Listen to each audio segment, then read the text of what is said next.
あの頃の僕は何にも知らない、ただ退屈な毎日をそれなりに生きてるだけ。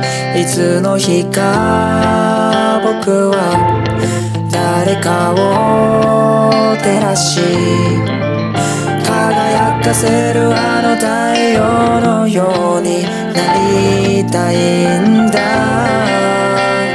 人間はなんで誰かを傷つけてしまうんだ。人間はなんで争いをこんなに望むのか。僕たちは誰かを守ることで力が出せる。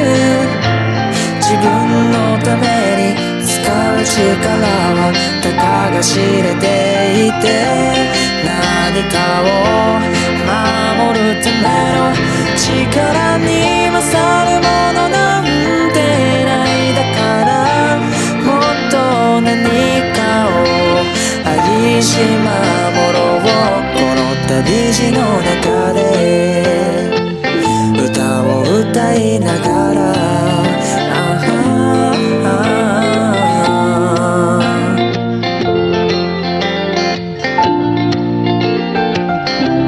肌の色で差別して言語が違うとバカにして人が人を決めつけてまた争いを起こすの。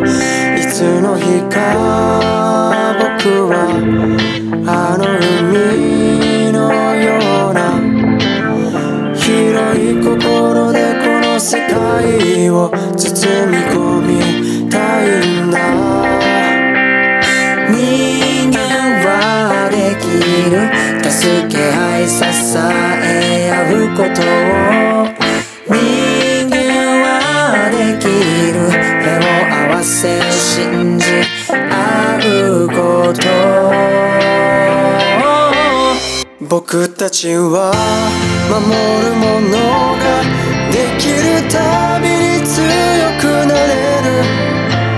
この力はわずかだけど手をつなげばうまくいく。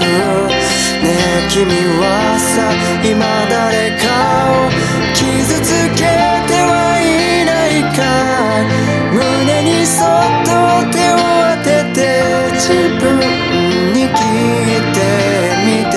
弱いものを守る人になれるように。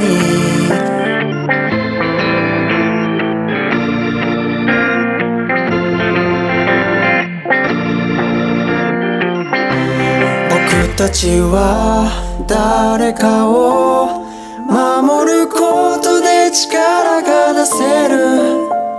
自分のために使う力はたかが知れていて、何かを守るための力は強く壊れない。